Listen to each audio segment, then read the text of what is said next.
আপোনালোকে চাইছে যে এইটো আপোনাৰ গাদাৰ বুলি কয়। তো এইটো যোনটো নেকি আপোনাৰ খুঁটিৰ ওপৰত যাব, এই খুঁটিৰ ওপৰত আপোনাৰ ঢালাই কৰিব। তো এইটোক আপোনাৰ গাদাৰ বুলি কয়। আৰু দাদাসকলে চাওক, দাদাসকলে ইয়াত কাম কৰি আছে। অকল স্বাগতম জনাইছোঁ আমাৰ ইউটিউব চেনেল জীয়াবৰ অসমত। বন্ধুসকল, মই আজি আহিছোঁ আপোনাৰ নগাঁও বাইপাছ চকত।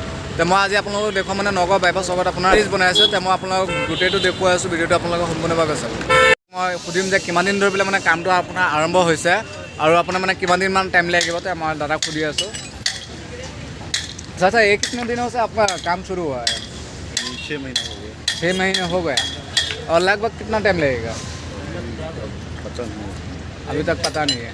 2 साल तो लग जाएगा। 2 साल लग जाएगा। काम अभी शुरुआत हुई है और सारा बाकी है। नहीं, पूरा काम फाइनल है, पिलर का बाकी पूरा फाइनल। हाँ, ये कितने मतलब इधर तो आपका ओवर ब्रिज होगा ना, ये कितना दूर तक जाएगा? तो इंजीनियर बताएंगे। इंजीनियर बताएगा। कहाँ तक? यहाँ से जाएगा ना ऊपर तक जाएगा। গতিকে বন্ধুসকল, আপোনালোকে চাগে শুনিছে মানে কামটো আপোনাৰ 6 মাহ ধৰি পেলাই আৰম্ভ হৈছে। এতিয়া মানে আপোনাৰ বহুত টাইম লাগিব। মানে আপোনাৰ বৰ্তমান মানে কেইটামান মানে খুঁটি পুতিছে আৰু আপোনালোকক মই দেখুৱাইছোঁ সেই খুঁটি পুতাকেইটা। ইয়াত আপোনালোকে চাব পাৰি আছে মোৰ বেগত। এয়া চাওক আছে আৰু ইয়াত কেইবাটাও খুঁটি আছে। ইয়াত মানে কি আপোনাৰ এতিয়া এইকেইটা ঢালাই দিছে আৰু ইয়াত আপোনাৰ নতুনকৈ খুঁটি পুতিছে। ইয়াত আপোনালোকে এতিয়ালৈকে ঢালাই দিয়া হোৱা নাই। আৰু ইয়াত আপোনালোকে চাই আছে মোৰ বেগত। এয়া চাওক কিমান মানুহে কাম কৰি আছে। এতিয়া মই আপোনালোকক গোটেইটো দেখুৱাইছোঁ। আপোনালোকে কাম কৰি আছে। দাদা এইটো যে আপোনালোকে যে এইটো যে বনাই আছে, এইটোৰ নাম কিনো? গাদাৰ। এইটোতো আপোনাৰ ওপৰত লগাই দিব। এইটোতো আপোনাৰ কাম এতিয়া বৰ্তমান মানে আৰম্ভ হৈছে আৰু বহুতো টাইম লাগিব। বহুত টাইম নালাগে। 3 माह দিব ক্লিয়াৰ হ'ব। 3 মাহত ক্লিয়াৰ হৈ যাব। ইমান কম টাইমত? এটা আপোনাক কিমান ফুট দিব আপোনালোকে যোনটো নেকি আপোনালোকে? এটাতো বনাই আছোঁ মই 41 মিটাৰ 500। 41 মিটাৰ 500। এইটো আপোনাক কেইটা লাগিব? এটাই হৈ যাব না? এটা লাগিব 32টা মান লাগিব।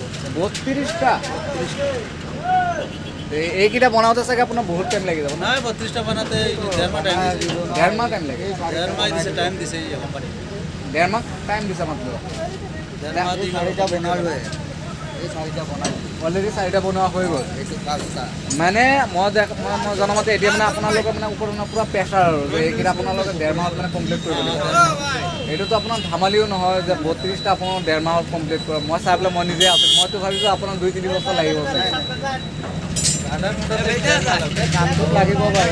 গোটেই কামটোত মুঠতে 3-4 মাহ লাগিব। 3-4 মাহ কমপ্লিট দিব দাম। 3-4 মাহ লাগিব।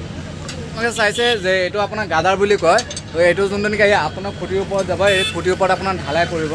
তো এইটোক আপোনাৰ গাদাৰ বুলি কয়। আৰু দাদাসকলে কোম্পানীয়ে মাত্ৰ মানে 1 মাহ 15 দিনৰ টাইম দিছে যে এই গাদাৰ কেইটা যে আপোনালোকে চাই আছে, এই গাদাৰ 32টা বনাব লাগে। এতিয়ালৈকে আপোনাৰ 4টা বনাইছে।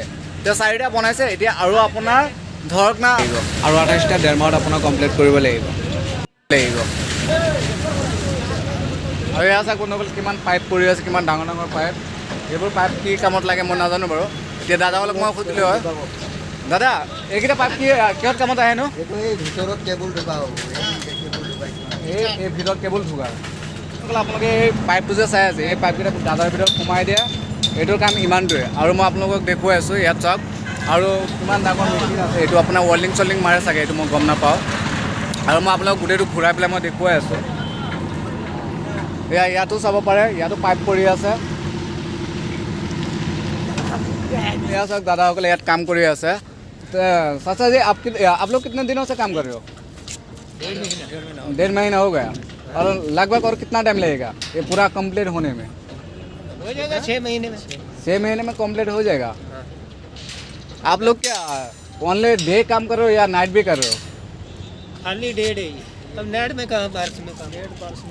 मैं बात कर रहा हूँ। नाइट में आप लोग काम नहीं करते हो? करते हैं लेकिन करते हैं मतलब अभी बारिश के लिए? वजह नहीं हो रही। हाँ।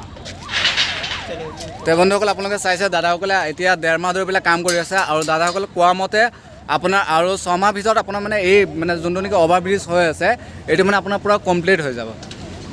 আৰু মই আপোনালোকক ইয়াত দেখুৱাই আছোঁ। এয়া আপোনালোকে যে চাইছে গাদাৰ, এইকেইটা গাদাৰ হয়, 4টা গাদাৰ আছে। এই গাদাৰ যে মানে আপোনাৰ 32টা লাগে। 32টা হ'লে মানে ইয়াত মানে হৈ যাব আৰু মানে ওপৰৰ কামখিনি হৈ যাব। তাৰপিছত মানে আপোনাৰ ঢালাইৰ কাম চলিব আৰু ঢালাই দিয়া আৰু বেছি টাইম নালাগে বাৰু মই জনামতে। আৰু দাদাসকলেও কৈছে যে বেছি টাইম নালাগে, আপোনাৰ মাত্ৰ ধৰক না 6 মাহৰ ভিতৰত আপোনাৰ কমপ্লিট হৈ যাব। বন্ধুসকল এয়া আপোনালোকক মই ভালকৈ দেখুৱাই আছোঁ এয়া চাওক এয়া খুঁটি পোতা হ'ল মানে এতিয়া মানে আপোনাৰ খালি চব মানে যিমান গাঁত খান্দা কাম আছিল চব গাঁত খান্দিলে এতিয়া আপোনাৰ জাষ্ট খালি ঢালাই দিবলৈহে বাকী আছে খালি এটাই বাকী আছে আৰু চবকেইটা গাঁত খান্দি হৈ গ'ল আৰু খুঁটিও পোতা হৈ গ'ল মানে আপোনাৰ ইয়াত খালি অকল খালি ঢালাই দিবলৈহে বাকী আছে এয়া চাওক দাদাসকলে কিমান কাম কৰি আছে আপোনালোকে চাইছে বাইপাছ চকত কিমান দিন ধৰি পেলাই মানে কাম চলি আছে আপোনালোকে চাগে গম পোৱা নাছিলে আজি আপোনালোকে গম পাইছে আৰু আপোনালোকৰ তাত যদি ভিডিঅ'টো যদি ভাল লাগিছে তেতিয়াহ'লে এটা লাইক কৰিবলৈ নাপাহৰিব আৰু ছাবস্ক্ৰাইব কৰিবলৈ নাপাহৰিব আৰু ভিডিঅ'টো এটা শ্বেয়াৰ কৰিবলৈ নাপাহৰিব তে বন্ধুসকল আমি লগ পাম আন এটা নতুন ভিডিঅ'ত ধন্যবাদ